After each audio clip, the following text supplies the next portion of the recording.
ഞാൻ ആക്ച്വലി പ്രാർത്ഥിക്കുമ്പോൾ പെട്ടെന്ന് രോഗസൗഖ്യം കിട്ടാൻ വേണ്ടിയും അല്ലെങ്കിൽ വചനം പറയുന്ന അത്ഭുതങ്ങൾ ഉണ്ടാവാൻ വേണ്ടിയുള്ള കാര്യമായിരുന്നു. പക്ഷെ എനിക്ക് തന്നിരിക്കുന്ന എനിക്ക് കളിപ്പാട്ടങ്ങളാണ് ഈശ്വരനാഥൻ തന്നത്. കുട്ടികൾക്ക് അവർക്ക് ഇങ്ങനെയുള്ള ചോയ്സുകൾ കൊടുത്തു കഴിഞ്ഞാൽ വളരെ അട്രാക്റ്റീവ് ആണ്. അതോടൊപ്പം തന്നെ ഈ കുഞ്ഞു പ്രായത്തിൽ ആണ് ഈ വിശ്വാസത്തിന്റെ ഒരു പരിശീലനം കിട്ടേണ്ടത്. ഇപ്പോൾ വിവാഹം കഴിഞ്ഞ 18 വർഷമായി. ഈ ഒരു വർഷത്തിനുള്ളിൽ ഞങ്ങൾ അനുഭവിച്ചറിഞ്ഞ ഒരു സംഭവമാണ്. ഈ കാലഘട്ടത്തിൽ എല്ലാവരെയും ഈശ്വരനാഥൻ സ്നേഹപൂർവ്വം മിഷനിലേക്ക് വിളിക്കുക.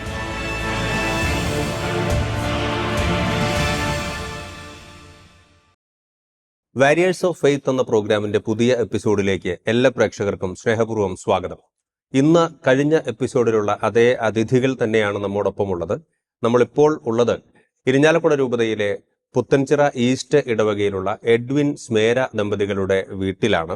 കഴിഞ്ഞ എപ്പിസോഡിൽ ഇവരുടെ മിഷൻ അനുഭവങ്ങളും മിഷൻ യാത്രകളെക്കുറിച്ചും ഒക്കെയുള്ള കാര്യങ്ങളാണ് നമ്മൾ കേട്ടത്. ഇന്ന് നമ്മൾ അറിയാൻ പോകുന്നത് മിഷണറി ആകാൻ ആഗ്രഹിക്കുന്ന ഓരോ വ്യക്തിക്കും ഏതൊക്കെ സാധ്യതകളുണ്ട് എന്ന് തിരിച്ചറിയാനും അതിലേക്ക് പുറപ്പെടാനായിട്ട് ആവശ്യമായിട്ടുള്ള പരിശീലനവും നൽകുന്ന റിസോഴ്സ് ടീമിലെ ഒരു മെമ്പറാണ് പ്രിയപ്പെട്ട എഡ്വിൻ.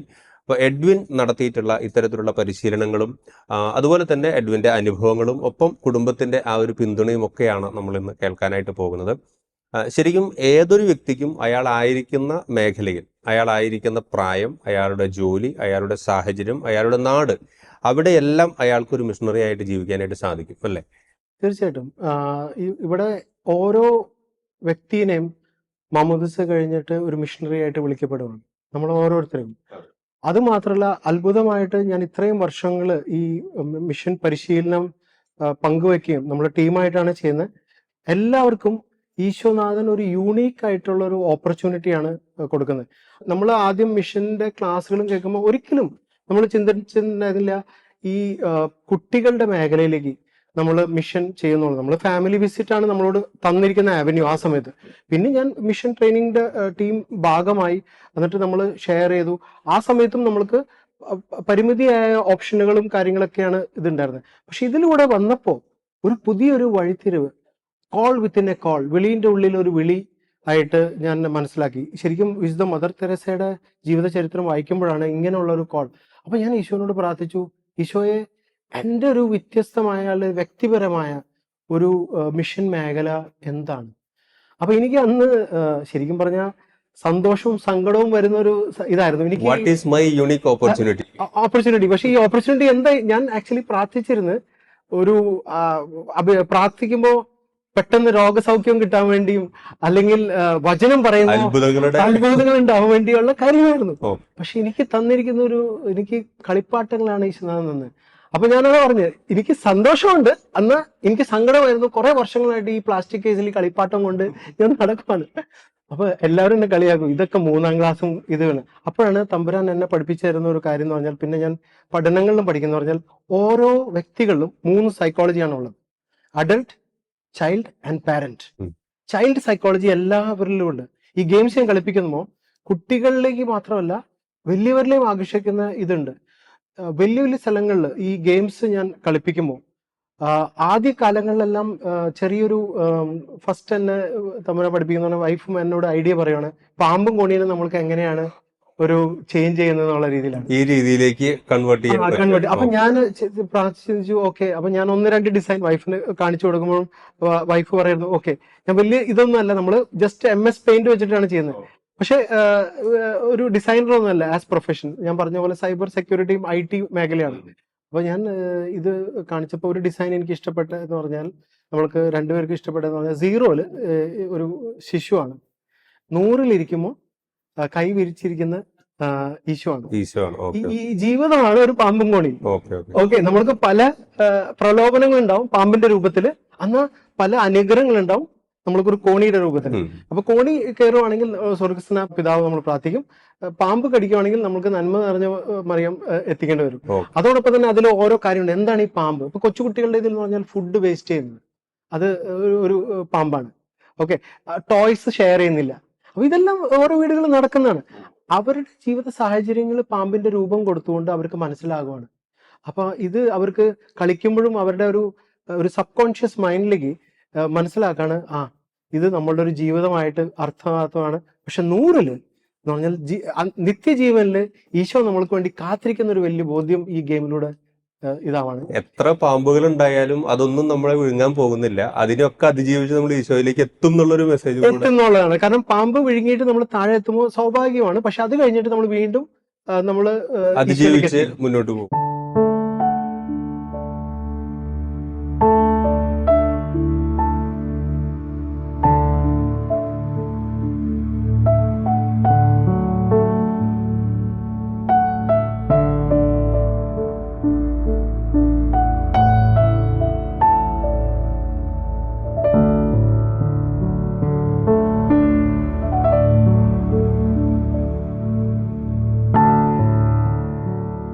നമ്മൾക്ക് സിമ്പിൾ ആയിട്ടുള്ള കാര്യങ്ങളാണ്. ചിലപ്പോ ഇതൊക്കെ നമ്മൾക്കൊരു മിക്കി മൗസ് ആയിരിക്കും ചിലപ്പോൾ സ്റ്റിക്കർ.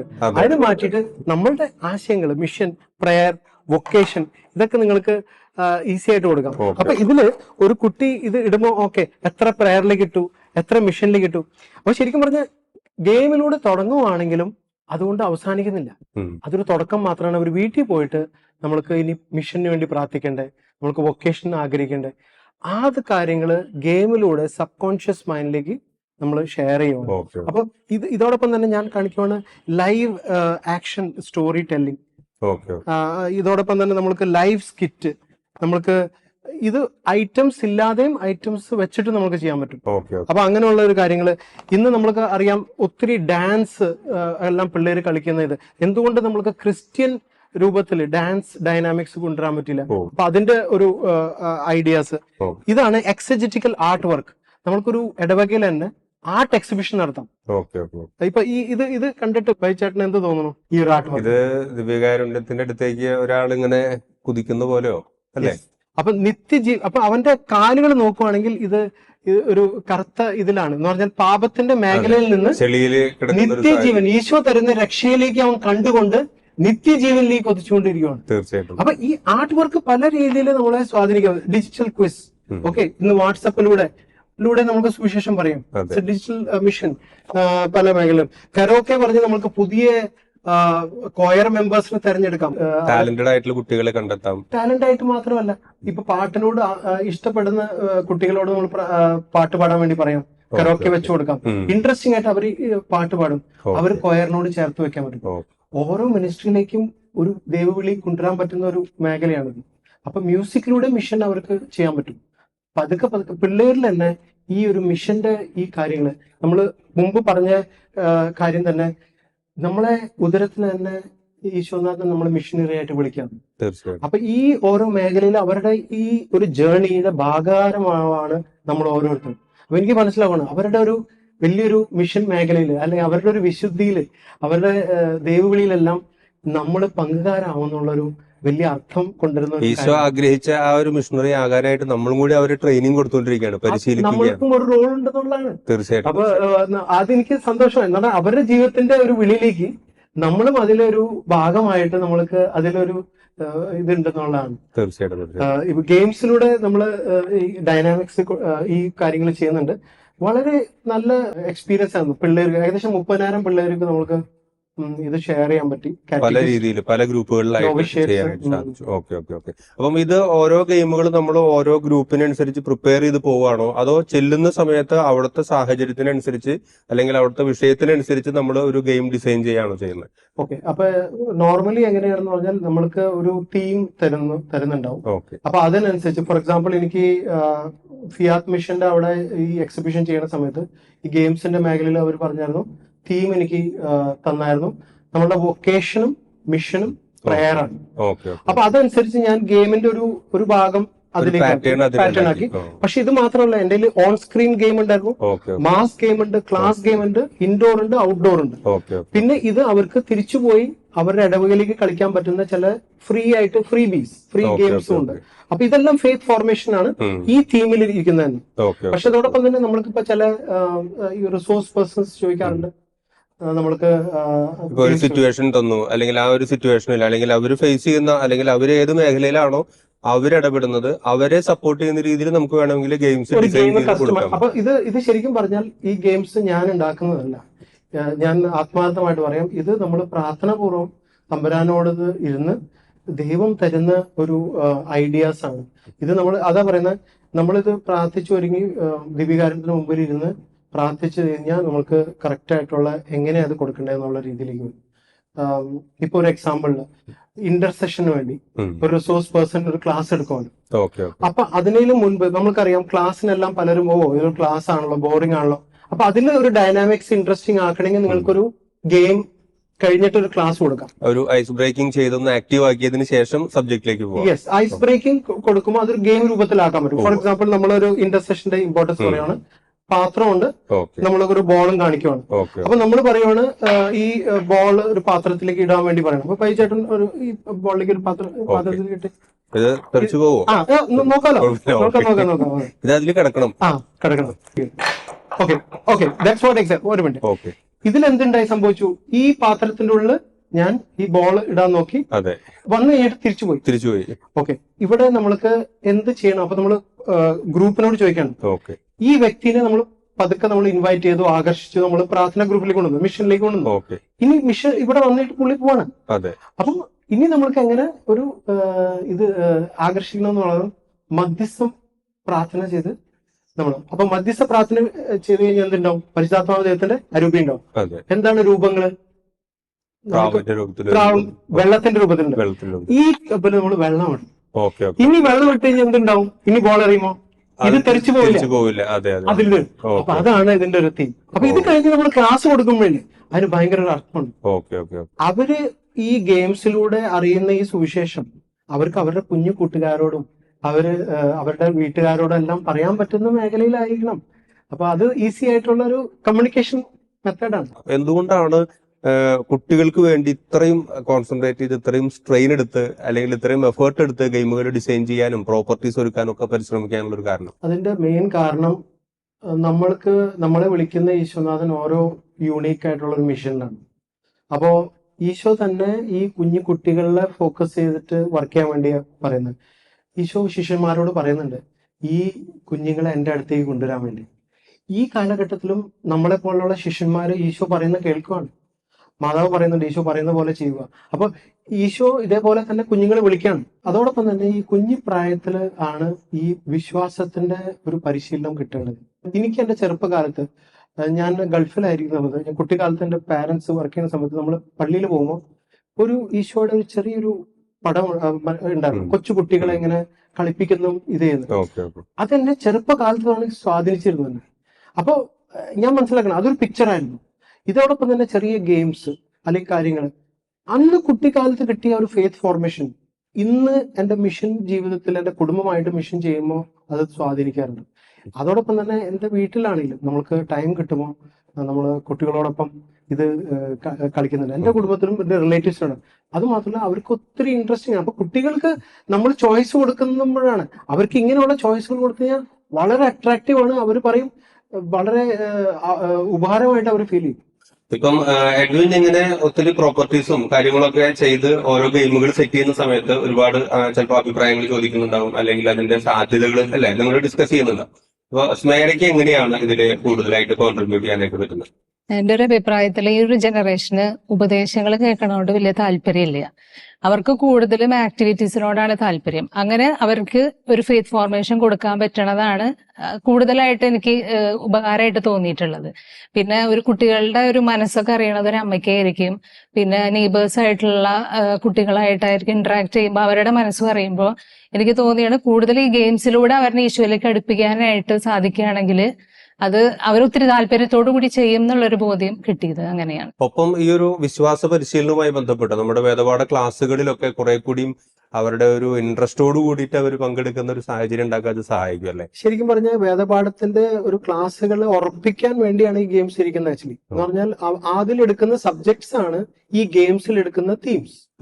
അപ്പൊ ഇത് എടുക്കുമ്പോ ഇപ്പൊ നമ്മൾക്ക് വേദപാഠ ക്ലാസ് കഴിഞ്ഞിട്ട് ശരിക്കും പറഞ്ഞ ഒരു കുടുംബ സമ്മേളനം ഉണ്ടാവാറുണ്ട് നാട്ടിൻ പശ്ചാത്തലത്തിൽ. കുടുംബ സമ്മേളനത്തിന്റെ കുട്ടികളുടെ ഒരു 15 മിനിറ്റ് 20 മിനിറ്റ് ഇരിക്കുമ്പോൾ ഇതുപോലെയുള്ള കാര്യങ്ങൾ ഒത്തിരി ഉപകാരപ്പെടും. അതോടൊപ്പം തന്നെ കിഡ്സിന്റെ ഇവന്റ്സ്, ഇപ്പൊ നമ്മൾക്ക് ഒരു ഇടവകയുടെ ഇപ്പൊ നമ്മള് വാർഷികമൊക്കെ പ്രോഗ്രാം ചെയ്യണം. ചുമ്മാ നമ്മൾ വേറെ പല പ്രോഗ്രാംസ് ചെയ്യാതെ വളരെ ഫോക്കസ്ഡ് ആയിട്ട് അതിന് പ്രിപ്പയർ ചെയ്ത് നമ്മൾക്ക് ചെയ്യേണ്ടി വരും. തീർച്ചയായിട്ടും പറഞ്ഞ പോലെ പ്രാർത്ഥിച്ച് നമ്മൾ ഈശോയുടെ ഒപ്പം ഒരു ടീം ഇരിക്കണം. എന്നിട്ട് നമ്മൾ കുറച്ച് അധ്വാനിക്കണം. അല്ലെങ്കിൽ നമ്മൾക്ക് വെറുതെ ആണെങ്കിൽ നമ്മൾക്ക് കുറച്ച് പാട്ടുകളും അല്ലെങ്കിൽ സാധാരണ ഇത് വെച്ച് നമ്മൾ പോവാം. പക്ഷെ ഇത് റെഡി ആക്കണമെങ്കിൽ ആ ഇടവകനെ നമ്മൾക്ക് പ്രാർത്ഥിച്ചുകൊണ്ട് സമർപ്പിച്ച് നമ്മൾ അവിടെ നമ്മൾക്ക് ആ തീം വാർഷികത്തിനോ അല്ലെങ്കിൽ കുട്ടികൾ, അപ്പൊ ഇത് ശരിക്കും പറഞ്ഞ ഒരു കണ്ടിന്യൂറ്റി ആണ്, ഒരു ഉറപ്പുവെക്കലുമാണ്. തിരുനാളുകൾ ആഘോഷിക്കുന്ന സമയത്ത് ഇപ്പൊ ആ തിരുനാളിന് കാരണമായിട്ടുള്ള വിശുദ്ധന്റെ ജീവിതവുമായി ബന്ധപ്പെട്ട് ഇപ്പം ചില ദേവാലയങ്ങളിലൊക്കെ അവർ എക്സിബിഷൻസ് സംഘടിപ്പിക്കാറുണ്ട്. അപ്പൊ അതുപോലെ നമുക്ക് ഇങ്ങനെ ഗെയിംസിന്റെ ഒരു സ്റ്റാൾ, ആ സ്റ്റാളില് ഈ ഫെയ്ത്ത് ഫോർമേഷനെ സപ്പോർട്ട് ചെയ്യുന്നതും ഒപ്പം ആ സെയിന്റിന്റെ ലൈഫ് സപ്പോർട്ട് ചെയ്യുന്ന രീതിയിലും ആ ലൈഫിലെ പല ഇവന്റ്സ് കുട്ടികൾക്ക് എളുപ്പം മനസ്സിലാക്കാൻ പറ്റുന്ന രീതിയിലൊക്കെ ഒരു സ്റ്റാളോ ഒക്കെ നമ്മൾ സെറ്റ് ചെയ്യുകയാണെങ്കിൽ കൂടുതൽ ഫലപ്രദമാവും തോന്നുന്നു അല്ലെ? ശരിക്കും പറഞ്ഞാൽ ഷാലോമിന്റെ വിശുദ്ധരുടെ മീഡിയ ബുക്സും പബ്ലിക്കേഷനും ഉള്ളപ്പോ ഈ ബുക്സും കാര്യങ്ങളൊക്കെ ഇതുപോലെയുള്ള സോഫിയ ബുക്സിന്റെ, അപ്പൊ ശരിക്കും പറഞ്ഞാൽ നമ്മൾ ഈ പല വീടുകളുടെ ഫംഗ്ഷൻ ഉണ്ടാവും, പേരതാമസം, സെയിൻസിന്റെ ബുക്കാണ് നമ്മൾ അവിടെ ഈ സ്റ്റാളിൽ ഇടുന്നത്. മൊബൈൽ അഡിക്ഷനിലെല്ലാം ശരിക്കും മറികടക്കുന്ന ഒരു സാധനമാണ് പുസ്തകത്തിന്റെ ഒരു ഇതിലൂടെ നമ്മൾ കൊടുക്കുകയാണെങ്കിൽ. തീർച്ചയായിട്ടും ശരിക്കും ഇത് അവിടുത്തെ ഒരു ഗ്രൂപ്പിനെ, ഇപ്പം യൂത്തിനെ, ഇപ്പൊ KCYM അല്ലെങ്കിൽ അങ്ങനെയുള്ള ജീസസ് യൂത്ത് ഇങ്ങനെയുള്ള സംഘടനകളുണ്ടല്ലോ, അങ്ങനെയുള്ള കുട്ടികൾക്ക് ഇതുപോലൊരു ട്രെയിനിങ് കൊടുത്ത് ഇതിനാവശ്യമായിട്ടുള്ള പ്രോപ്പർട്ടീസും കാര്യങ്ങളൊക്കെ എങ്ങനെ ചെയ്യണം എന്നുള്ളതൊക്കെ ഒന്ന് അവർക്കൊരു ക്ലാസ് കൊടുത്താൽ അവർക്ക് ഇത് ഇഫക്റ്റീവായിട്ട് ഇങ്ങനെ ഇംപ്ലിമെന്റ് ചെയ്യാനായിട്ട് സാധിക്കുന്നതാണ് നമ്മുടെ സ്വപ്നങ്ങളുടെ ഭാഗമാണ്. തീർച്ചയായിട്ടും തീർച്ചയായിട്ടും ഇത് നടക്കും. ഒറ്റയ്ക്ക് നടക്കുന്നല്ല, ഇത് ഒത്തിരി പേരുടെ ഒരു സഹകരണത്തിന് നമ്മളൊരു കുടുംബമാണ്. ഈശോ നമ്മളെ വിളിക്കുന്നത് ഒറ്റയ്ക്ക് മിഷനായിട്ട് പ്രവർത്തിക്കാന്നല്ല, ഇതിൽ വിശുദ്ധരും ഭാഗമാണ്, മാലാകന്മാരും ഭാഗമാണ്. ഭൂമിയിലുള്ള ഓരോ വ്യക്തികളും നമ്മൾ കൈകോർത്ത് പിടിച്ചാലാണ് ഈ മിഷൻ എന്നുള്ള ഒരു നമ്മളുടെ ഒരു ബോട്ട് മുന്നോട്ട് പോകാൻ പറ്റുള്ളൂ. പിന്നെ ഒരിക്കലും നമ്മൾക്ക് കംഫർട്ടബിൾ ആയിട്ട് നമ്മൾക്ക് മിഷൻ ചെയ്യാൻ പറ്റില്ല. ഒരു ശാന്തമായ കടല് ഒരിക്കലും ഒരു നല്ലൊരു നാവികനെ എടുത്തിട്ടില്ല. അപ്പൊ നമ്മൾക്ക് നമ്മുടെ കംഫർട്ട് സോൺ വിട്ടിട്ട്, അത് ഏത് മേഖലയാണ്, നമുക്ക് ചിലപ്പോൾ ഒരു ഉറക്കം ഒളിക്കേണ്ടി വരും. ഇതെല്ലാം 12 വർഷത്തിന്റെ അധ്വാനമാണ്. അപ്പൊ ഇതൊരു മേഖലയാണ്. ഇത് കൂടാതെ പല മേഖലകളും ഉണ്ട്. യൂത്തിന്റെ കാര്യം പറഞ്ഞപ്പോഴാണ് AI ഇപ്പൊ നമ്മൾ ഈ ന്യൂസിലൊക്കെ നിങ്ങൾക്ക് കേൾക്കാൻ പറ്റും, AI വരുന്നതോടെ 90% ജോലികൾ അപകടത്തിലാവുന്നുണ്ട്. ഒരു മിഷൻ ആൾക്കാർക്ക് സംബന്ധിച്ച് ഇത്രയും വലിയൊരു ഓപ്പർച്യൂണിറ്റിയാണ്. നമ്മൾക്കൊരു മിനിസ്ട്രി ഉണ്ട്, ജോബ് അസിസ്റ്റൻസ് മിനിസ്ട്രി. ജോലി അന്വേഷിക്കുന്നതിന് വേണ്ടി പ്രാർത്ഥിക്കാനും അവർക്ക് വേണ്ടി റെസ്യൂം റെഡിയാക്കാനും അതോടൊപ്പം തന്നെ ജോലിക്ക് വേണ്ടി സഹായിക്കുന്ന യുവജനങ്ങൾക്ക് വേണ്ടി. പക്ഷെ അതോടൊപ്പം തന്നെ നമ്മൾ മനസ്സിലാക്കാണ്, ഞാൻ ഒറ്റയ്ക്കല്ല ജോലി അന്വേഷിക്കാൻ വേണ്ടി പോകുന്നത്, എന്നോടൊപ്പം ഈ കുരിശ് താങ്ങാൻ വേണ്ടി ഈശോ ഉണ്ട്. അപ്പൊ നമ്മൾ ഒരുമിച്ചാണ്. ഈശോ പറയുന്നത്, നീ ഒറ്റയ്ക്ക് പോയി അന്വേഷിക്കരുത്, നീ പരാജയപ്പെടും. പക്ഷെ നീ എന്റെ കൂടെ ചേർന്ന് കഴിഞ്ഞാൽ നിനക്ക് ഈ കുരിശ്, ജോലി അന്വേഷണം എന്നുള്ള ഒരു കുരിശ് നിനക്ക് ഒപ്പം എടുത്തു കഴിഞ്ഞാൽ അവിടെ നീ സക്സസ്ഫുൾ ആവും. അതുപോലെ തന്നെ ഇപ്പം ഓരോ പ്രായക്കാർക്കും അവർ ആയിരിക്കുന്ന സാഹചര്യങ്ങളിലുള്ള ഒരുപാട് മിഷൻ സാധ്യതകളെ കുറിച്ച് പറയുകയുണ്ടായി. അതൊന്ന് വിശദീകരിച്ചാൽ നല്ലതാണ്. വെറുതെ പോയി എടുത്ത് ചെയ്യേണ്ട ഒരു കാര്യമല്ല മിഷൻ. നമ്മളൊക്കെ ആദ്യം തന്നെ ഇതിന് വേണ്ടി പ്രാർത്ഥിച്ചൊരുങ്ങണം. ഇതിനെ പ്രാർത്ഥിച്ചൊരുങ്ങി വ്യക്തിപരമായ ഒരു വിശുദ്ധീകരണവും അതോടൊപ്പം തന്നെ കുടുംബമായിട്ട് നമ്മൾ വിശുദ്ധീകരണവും ചെയ്തിട്ടാണ് നമ്മൾ മിഷനിലേക്ക് ഇറങ്ങുന്നത്. മിഷനിൽ പോയ വ്യക്തികളോടൊപ്പം ഒന്ന് ചോദിച്ചറിയാം. അപ്പൊ നമ്മുടെ കുറെയൊക്കെ ഡൗട്ട്സും നമ്മൾ ഉണ്ടാക്കുന്ന ഈ ബ്ലോക്കുകളൊക്കെ അവിടെ മാറിപ്പോകും. അവരോടൊപ്പം 1-2 പ്രാവശ്യം പോകുമ്പോഴേക്കും നമ്മളുടെ ഈ പറഞ്ഞ പോലെയുള്ള പേടിയും ഈ ഒരു അൺകംഫർട്ടബിൾ മാറിക്കിട്ടും. പിന്നെ നമ്മൾ മനസ്സിലാക്കും ഇത് ആവശ്യകരമായ ഒരു കാര്യമാണ്. ഓരോ മിഷനെയും ഒരു മനോഹാരിതയുണ്ട്.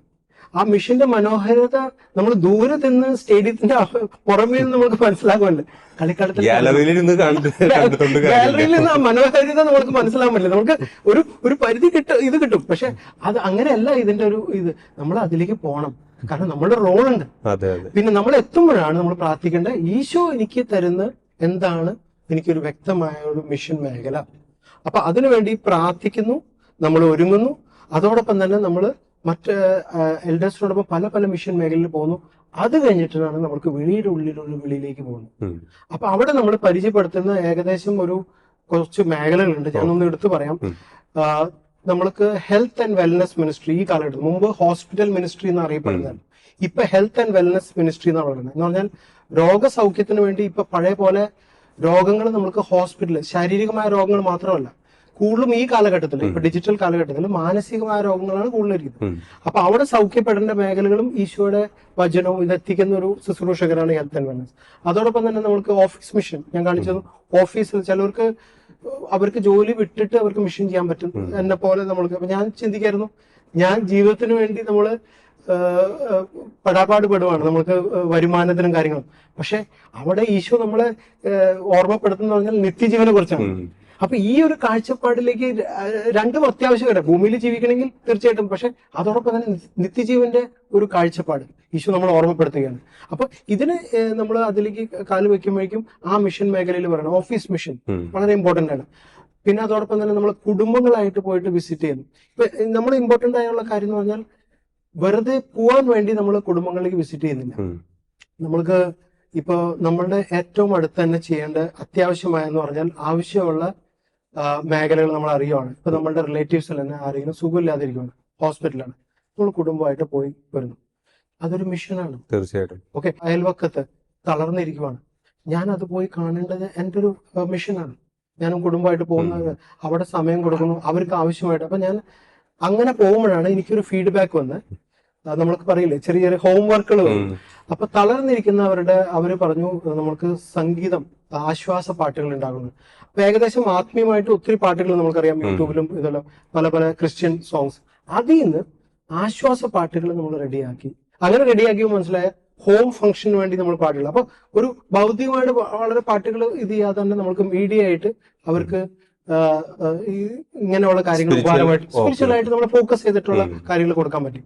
ഇതോടൊപ്പം തന്നെ നമ്മൾക്ക് വേറെ മേഖലയാണ് നമ്മൾക്ക് ഇരിക്കുന്നത് special needs mission. Special needs എന്ന് പറഞ്ഞാൽ ഈ കുട്ടികൾക്ക് എല്ലാ നോർമൽ കുട്ടികളെ പോലെ അവർക്ക് പെരുമാറാൻ പറ്റില്ല, ഓട്ടിസം ഉണ്ടാവും, സ്പെഷ്യൽ ടാലന്റ്. അപ്പൊ അവർക്ക് വേണ്ടി സ്പെഷ്യൽ കാരിസം, അവർക്കും സാക്രമെന്റ്സ് ഇമ്പോർട്ടന്റ് ആണ്. തീർച്ചയായിട്ടും. അപ്പൊ അവരെ പരിശീലിപ്പിക്കുന്ന അവരുടെ ട്രെയിനിങ് ഡിഫറെന്റ് ആണ്. അപ്പൊ അതിനുവേണ്ടി സപ്പോർട്ട് ചെയ്യുന്ന റിസോഴ്സ് പീപ്പിളിന് വേണ്ടി നമ്മൾ അവർക്ക് വേണ്ടിയുള്ള മെറ്റീരിയൽ ഹെൽപ്പ് ചെയ്യുക, അവരൊന്ന് സഹകരിച്ച് ഹെൽപ്പ് ചെയ്യുക. അവർ ചിലപ്പോൾ അവർക്ക് വ്യത്യസ്തമായ ക്ലാസ്സുകളോ ട്രെയിനിങ് കിട്ടിയിട്ടുണ്ടാവും. പക്ഷെ അതോടൊപ്പം തന്നെ നമ്മൾ പോയി അവരെ ഒന്ന് സപ്പോർട്ട് ചെയ്യുന്നു നമ്മൾക്ക് പറ്റാവുന്ന രീതിയിൽ. എനിക്കൊരു ഈ അടുത്ത് തന്നെ തൃശ്ശൂരില് saint Joseph school, special needs സ്കൂളാണ്, ഏകദേശം 200ഓളം കുട്ടികളുള്ള സ്കൂളാണ്. അവിടെ നമ്മൾ മാതാപിതാക്കളെല്ലാം വിളിച്ച് തിരുകുടുംബത്തിന്റെ സർട്ടിഫിക്കറ്റ് ആണ് കൊടുത്തത് ഓരോ മാസം. അപ്പൊ വളരെ ഹാപ്പി എന്ന് പറഞ്ഞാൽ ദൈവത്തിന്റെ കുഞ്ഞായിട്ടാണ് അവര് സ്വീകരിച്ചത്. ഒന്ന്. രണ്ടാമത്തത്, ഈ കുട്ടികൾ നമ്മൾ നോർമൽ കുട്ടികളെ പോലെ തന്നെ ഒരു ഡ്രോയിങ് കോമ്പറ്റീഷൻ ഇത് ചെയ്യാണ്. അപ്പൊ ഇവരും അതേ ത്രില്ലോടെ, ഞാൻ അത്ഭുതപ്പെട്ടു പോയി. ശരിക്കും ഒരു നോർമൽ പിള്ളേരുടെ ഒരു കോമ്പറ്റീഷൻ പോലെ വളരെ സീരിയസ് ആയിട്ട്, വളരെ ഇതായിട്ട്. പിന്നെ അവർ ഡ്രോയിങ് ചെയ്യുന്നതെല്ലാം സ്പിരിച്വൽ എന്ന് പറഞ്ഞാൽ മാതാവിന്റെയും കളറിങ് ചെയ്ത്, അപ്പൊ അതിലും അവർക്കൊരു ദൈവാനുഭവം. ഇതൊക്കെ കാണുമ്പോൾ നമ്മൾ തന്നെ ഈ മിഷനിൽ പ്രവർത്തിക്കുമ്പോൾ ഒരു രൂപാന്തരീകരണം, ഒരു വിശദീകരണം നമ്മൾക്ക് പറ്റണം. എന്റെ മാത്രമല്ല, കുടുംബത്തിനും എന്റെ ഇടവകയ്ക്കും ഈ ഭൂമിയിലും എവിടേക്കോ ഈ ഒരു മുറിവുകൾ, ഭൂമിയുടെ ഒരു ഈ മറ്റേ ഭയങ്കരമായിട്ടുള്ള വയലൻസും ഇതെല്ലാം നടക്കുന്ന ഈ ഒരു മുറിവില് ഭയങ്കര ഒരു സൗഖ്യം ഈശോനാഥൻ കൊടുക്കുന്നുണ്ട്. പക്ഷെ നമ്മൾ വിചാരിക്കുന്ന പോലെയല്ല, പക്ഷെ ഈശോ ആ തരുന്ന രീതിയിൽ. ഞാൻ പറഞ്ഞ ഓരോ മിഷന്റെ ഒരു ഡീപ്പർ, ഒരു ആഴമുണ്ട്, ഒരു വീതിയുണ്ട്. തീർച്ചയായിട്ടും. അത് പരിശീലനം. അപ്പൊ ഇതൊരു മേഖലയാണ്. അടുത്തൊരു മേഖലയാണ് നമ്മൾക്ക് ഇരിക്കുന്നത് പ്രിസൺ മിനിസ്ട്രി. നമ്മൾക്ക് ജയിലുകളിൽ, ഇപ്പൊ ഞാൻ ഈ അടുത്ത് കേട്ടായിരുന്നു, ഒരു അച്ഛന്റെ, ഫാദർ അലക്സാണ്ടർ അച്ഛൻ, അവര് റീഹാബിലിറ്റേഷൻ സെന്റർ നടത്തുകയാണ്. ഇതോടൊപ്പം തന്നെ ഇപ്പൊ പ്രിസൺ നമ്മൾ കാണുന്നതാണ്, നമ്മൾ ഈ ഇതുപോലെയുള്ള ഫിസിക്കൽ പ്രിസൻസ് ആണ്. പക്ഷെ ഇന്ന് പലരും ഡിജിറ്റൽ പ്രിസൻസിൽ ഇരിക്കുന്നുണ്ട്. മൊബൈൽ ഫോൺ, വേറെ അഡിക്ഷനിൽ ഇരിക്കുന്ന ഒരു പ്രിസൺ ഉണ്ട്. ആ പ്രിസണിൽ കാണാൻ പറ്റുന്ന ആൾക്കാരെ പോയി പതുക്കെ കാണുന്നു. അവർ ഒരു ടൈമിൽ പെട്ടെന്ന് ആ ജയിലിൽ നിന്ന് പുറത്തു കൊണ്ടുവരാൻ പറ്റില്ല. പതുക്കെ പ്രാർത്ഥിച്ച് ആ ബന്ധനം വിട്ടുപോയി അവരെ വീണ്ടെടുക്കാൻ പറ്റണം. അതൊരു വലിയ ശുശ്രൂഷയാണ്. ഓക്കെ.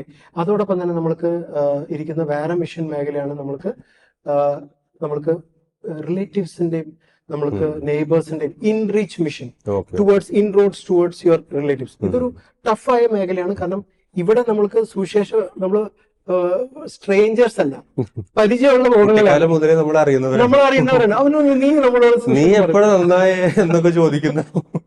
റിയലി ഇതാണ് സംഭവം. അപ്പൊ അവിടെ നമ്മള് പറയുമ്പോൾ എളിമപ്പെട്ട് നമ്മള് ഇതെല്ലാം അവര് നമ്മളെ കളിയാക്കലെല്ലാം സ്വീകരിച്ച് നമ്മൾ ഇറങ്ങുവാണ്.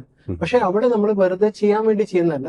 പക്ഷെ അവിടെ ഇപ്പൊ അവരുടെ ഒരു വീട്ടിലൊരു പ്രോഗ്രാം നടക്കുകയാണെങ്കിൽ, അല്ലെങ്കിൽ അവിടെ ഒരു ബാപ്റ്റിസത്തിനോ അല്ലെങ്കിൽ ഹോളി ഫസ്റ്റ് ഹോളി കമ്മ്യൂണിനെ വിളിക്കുവാണെങ്കിൽ അവിടെ ചെറിയൊരു പ്രയർ ലീഡ് ചെയ്യുന്നു. പിന്നെ അവിടെ വല്ല മദ്യപാനോ അല്ലെങ്കിൽ വേറെ എന്തെങ്കിലും ഇതുണ്ടെങ്കിൽ അതിനെ അവോയ്ഡ് ചെയ്യാൻ വേണ്ടി പറയുന്നു. അവരുടെ നന്മയ്ക്ക് വേണ്ടി ആഗ്രഹിച്ച് ആ കുട്ടിയുടെ നന്മയ്ക്ക് വേണ്ടി പ്രാർത്ഥിക്കുന്നു. വലിയൊരു ദൈവാനുഭവം അവിടെ കൊണ്ട്. തീർച്ചയായും. ഇത് നമ്മൾക്കേ പറ്റുള്ളൂ. ഇത് യൂണീക്ക് ആയിട്ട് ഏതൊക്കെ റിലേറ്റീവ്സിനോ അവർക്കോ ആ റിലേറ്റീവിനെ ഇത് പറ്റുള്ളൂ. ഒരു കാര്യം കൂടിയാണ് ഇനി ചോദിക്കാനുള്ളത്. ഇപ്പം മിഷൻ മേഖലയിലേക്ക് പോകാനും ഒപ്പം ഈശോയെ കുറിച്ച് പറയാനൊക്കെ ആഗ്രഹിക്കുന്ന കുടുംബങ്ങളോട്, ഇനിയും ഇറങ്ങിയിട്ടില്ലാത്ത കുടുംബങ്ങളോട് എന്നാൽ ആഗ്രഹമുണ്ട്, അങ്ങനെയുള്ളവരോട് എന്താണ് രണ്ടുപേർക്കും പറയാനുള്ളത്? ബൈബിളിൽ പറയണ പോലെ ആദ്യം നിങ്ങൾ എൻ്റെ രാജ്യവും നീതിയും അന്വേഷിക്കുക, പിന്നെ ബാക്കിയെല്ലാം കൂട്ടിച്ചേർക്കപ്പെടും എന്നുള്ളത്. അത് ഞങ്ങളുടെ ഇപ്പൊ വിവാഹം കഴിഞ്ഞൊരു 18 വർഷമായി. ഈ ഒരു വർഷത്തിനുള്ളിൽ ഞങ്ങൾ അനുഭവിച്ചറിഞ്ഞ ഒരു സംഭവമാണ്. കാരണം 18 വർഷത്തിനിടയ്ക്ക് ഒരു പ്രാവശ്യം പോലും, ഒരു മാസം പോലും ഞങ്ങൾക്ക് ശമ്പളത്തിന് മുടക്കം വന്നിട്ടില്ല. ക്രൈസിസ് വന്നിട്ടുണ്ട്, പിന്നെ പ്രൊജക്ട് കഴിഞ്ഞു പോയ സാഹചര്യം വന്നിട്ടുണ്ട്. അങ്ങനെ എന്ത് സാഹചര്യം വന്നിട്ടും അതിനൊന്നും ഒരു ബുദ്ധിമുട്ട് ഞങ്ങൾക്ക് ഇതുവരെ വന്നിട്ടില്ല.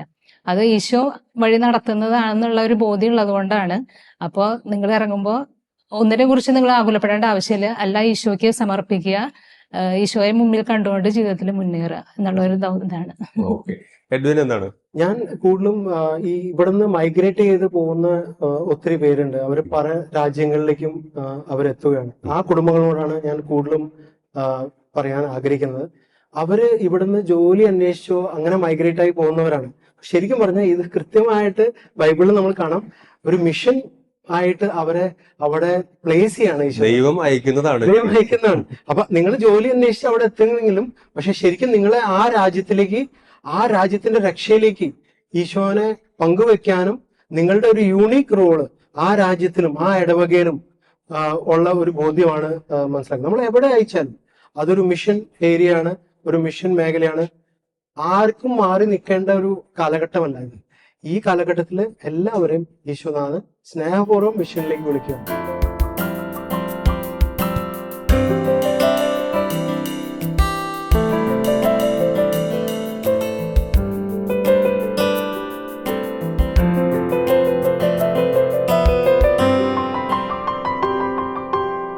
പ്രാർത്ഥന എന്ന് പറയുന്നത് എൻ്റെ അപ്പനിൽ നിന്ന് കിട്ടിയ ഒരു വലിയൊരു ശക്തിയാണ്. കാരണം എൻ്റെ അപ്പൻ അതിരാവിലെ എഴുന്നേറ്റ് 5 മണിക്ക് എഴുന്നേറ്റ് എല്ലാ മക്കളെയും വിളിച്ച് പരിശുദ്ധാത്മാവിൻ്റെ പ്രാർത്ഥനയാണ് അപ്പൻ ആദ്യം ചൊല്ലുന്നത്. അത് ഞാൻ കേട്ട് വളർന്നതാണ് ഞങ്ങളുടെ കുടുംബം. അപ്പം ഇങ്ങനെയുള്ളൊരു അന്തരീക്ഷത്തിൽ വളർന്നപ്പോൾ എനിക്ക് ആ പ്രാർത്ഥനയുടെ ശക്തിയെപ്പറ്റി കൂടുതൽ ആർജിച്ചെടുക്കാനായിട്ട് പറ്റി. ഏതൊരു സമയത്തും പ്രാർത്ഥനയാണ് നമ്മുടെ ശക്തി എന്ന് മനസ്സിലാക്കാനായിട്ട് പല അവസരങ്ങളിൽ സാധിച്ചിട്ടുണ്ട്. പ്രത്യേകിച്ച് ഇപ്പം മകനും മകളും കുടുംബമായിട്ട് അങ്ങനെ ഒരു മറ്റുള്ളവരെ പ്രാർത്ഥനാ രീതിയിൽ ദൈവത്തിലേക്ക് അടുപ്പിക്കാനായിട്ട് അവർ കൊണ്ടുപോകാനായിട്ട് മിഷന് പോകുക എന്ന് പറയുന്നത് അത് വലിയൊരു എനിക്ക് സന്തോഷിക്കാവുന്ന, അതായത് ദൈവത്തിൻ്റെ അടുത്ത് ഇരിക്കുന്ന ഒരു അനുഭവം തോന്നുകയാണ്. കാരണം അത് മറ്റുള്ളവർക്കും ആ സമൂഹത്തിനും ഒരു പുതിയൊരു ജീവൻ കൊടുക്കുന്ന പോലെയാണ്.